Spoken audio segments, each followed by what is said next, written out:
नमस्कार। प्रांजल ज्ञान गंगा में आप सभी का स्वागत है। हम संक्षिप्त महाभारत का पाठ कर रहे हैं, जिसमें कि उद्योग पर्व चल रहा है। कल हमने कथा में योग प्रधान ब्रह्म विद्या का प्रतिपादन की कथा को पढ़ा था। आज हम परमात्मा का स्वरूप और उनका योगी जनों के द्वारा साक्षात्कार सनत सुजातीय कथा का छठा अध्याय पढ़ेंगे। सनत सुजात जी कहते हैं, जो प्रसिद्ध ब्रह्म हैं वह शुद्ध महान ज्योतिर्मय दीप्यमान एवं विशाल यश रूप हैं। सब देवता उसी की उपासना करते हैं। उसी के प्रकाश से सूर्य प्रकाशित होते हैं। उस सनातन भगवान का योगी जन साक्षात्कार करते हैं। शुद्ध सच्चिदानंद पर ब्रह्म से हिरण्यगर्भ की उत्पत्ति होती है तथा उसी से वह वृद्धि को प्राप्त होता है। वह शुद्ध ज्योतिर्मय ब्रह्म ही सूर्य आदि संपूर्ण ज्योतियों के भीतर स्थित होकर प्रकाश कर रहा है। वह दूसरों से प्रकाशित न होकर स्वयं ही सबका प्रकाशक है। उसी सनातन भगवान का योगी जन साक्षात्कार करते हैं। परमात्मा से आप अर्थात प्रकृति उत्पन्न हुई। प्रकृति से सलिल यानी मह तत्व प्रकट हुआ। उसके भीतर आकाश में सूर्य और चंद्रमा ये दो देवता आश्रित हैं। जगत को उत्पन्न करने वाले ब्रह्मा का जो स्वयं प्रकाश स्वरूप है, वही सदा सावधान रहकर इन दोनों देवताओं तथा पृथ्वी और आकाश को धारण करता है। उस सनातन भगवान का योगी जन साक्षात्कार करते हैं। उन दोनों देवताओं को, पृथ्वी और आकाश को, संपूर्ण दिशाओं को तथा इस विश्व को वह शुद्ध ब्रह्म ही धारण करता है।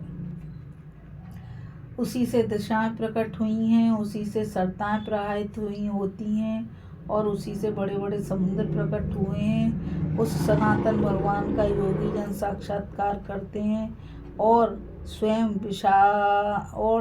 विनाशशील होने पर भी जिसका कर्म भोगे बिना कष्ट नहीं होता, उस देह रूपी रथ के मन रूपी चक्र में जुते हुए इंद्रिय रूपी घोड़े बुद्धिमान दिव्य एवं अजर नित्य नवीन जीवात्मा को जिस परमात्मा की ओर ले जाते हैं, उस सनातन भगवान का योगी जन साक्षात्कार करते हैं। उस परमात्मा का स्वरूप किसी दूसरे की तुलना में नहीं आ सकता। उसे कोई चर्म चक्षुओं से नहीं देख सकता। जो निश्चयात्मका बुद्धि से, मन से और हृदय से उसे जान लेते हैं, वे अमर हो जाते हैं। उस सनातन भगवान का योगी जन साक्षात्कार करते हैं। 10 इंद्रियां, मन और बुद्धि, इन 12 का समुदाय जिसके भीतर मौजूद है तथा जो परमात्मा से सुरक्षित है, उस अविद्या नामक नदी के विषय रूप मधुर जल को देखने और पीने वाले लोग संसार में भयंकर दुर्गति को प्राप्त होते हैं।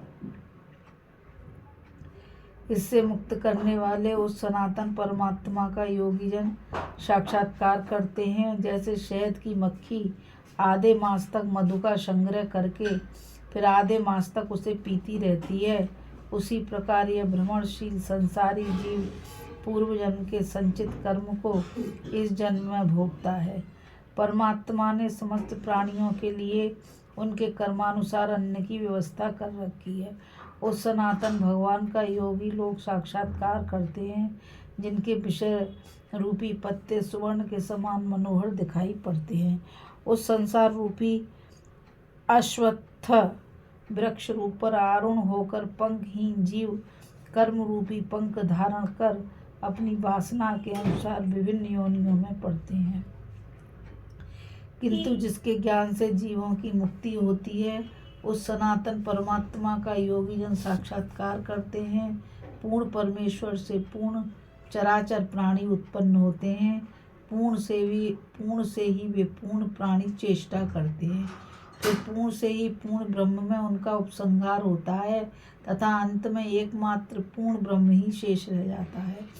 उस सनातन परमात्मा का योगी लोग साक्षात्कार करते हैं। उस पूर्ण ब्रह्म से ही वायु का आविर्भाव हुआ है और उसी में उसकी स्थिति है। उसी से अग्नि और सोम की उत्पत्ति हुई है तथा उसी में इस प्राण का विस्तार हुआ है। कहाँ तक गिनावें, हम अलग अलग वस्तुओं का नाम बताने में असमर्थ हैं।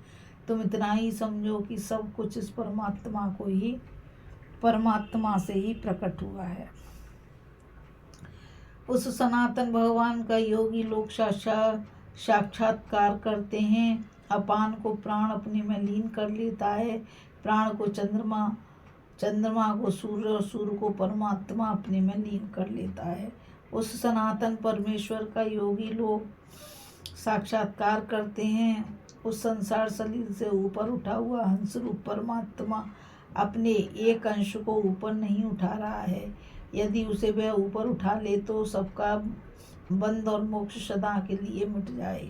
उस सनातन परमेश्वर का योगी जन साक्षात्कार करते हैं।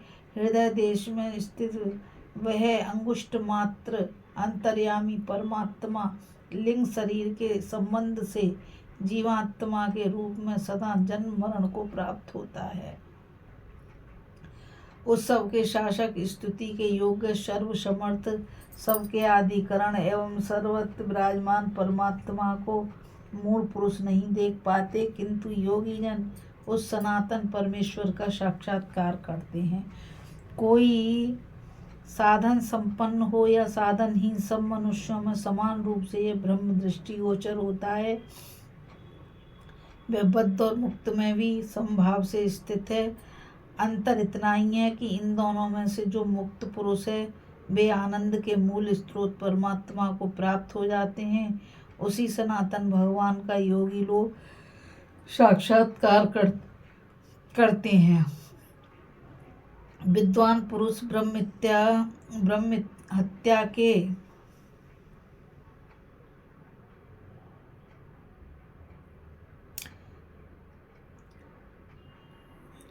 उस समय उसके द्वारा यदि अग्निहोत्र आदि कर्म न हुए हों तो भी वे पूर्ण हुए समझे जाते हैं।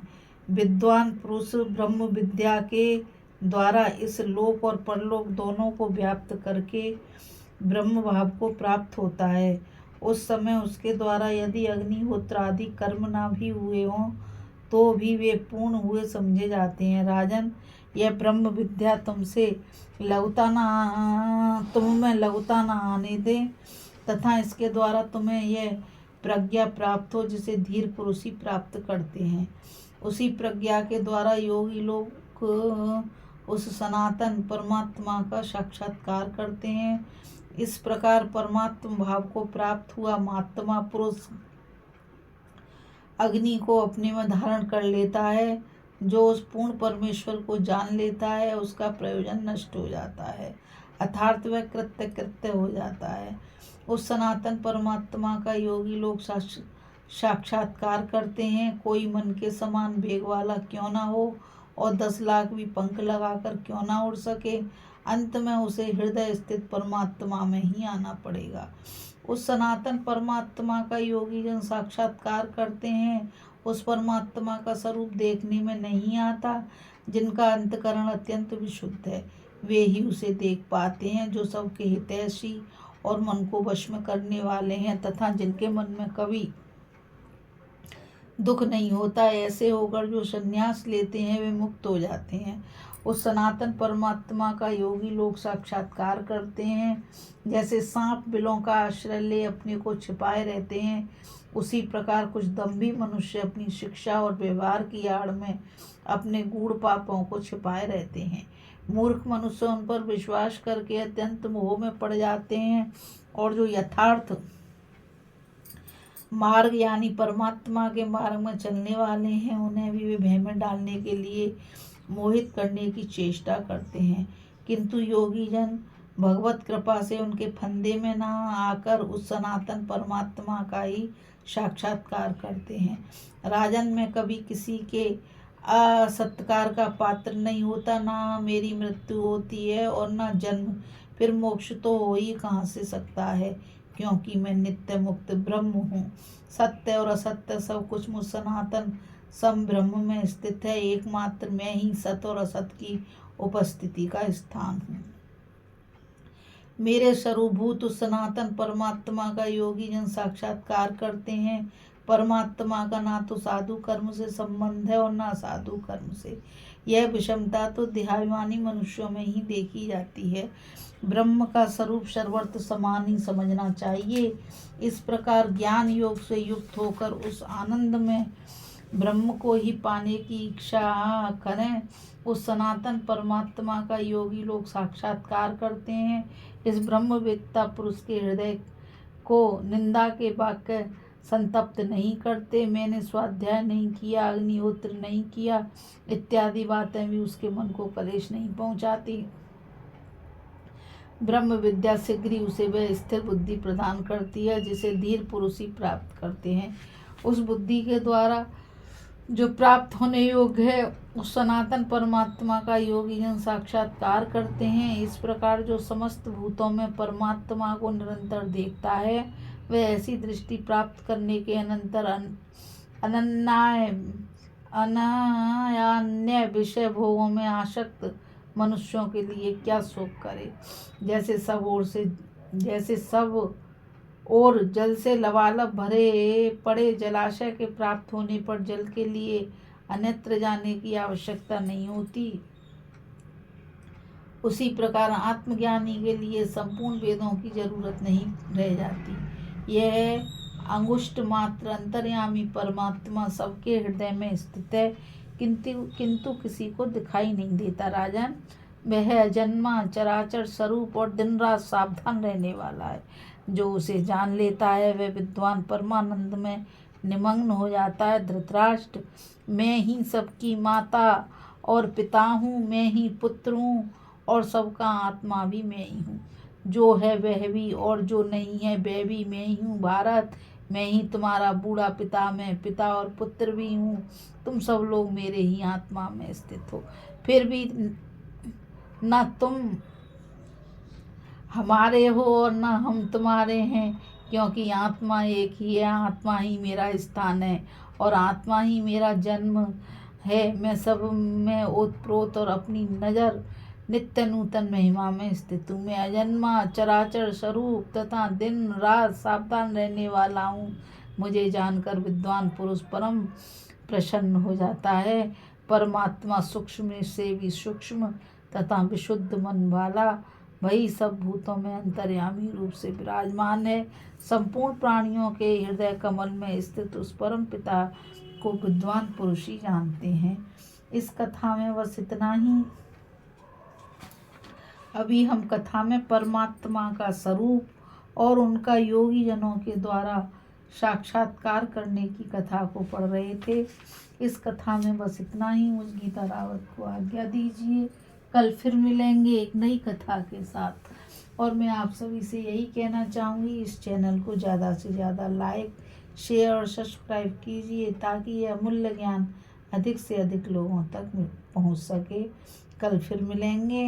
राधे राधे। जय श्री कृष्णा। नमस्कार।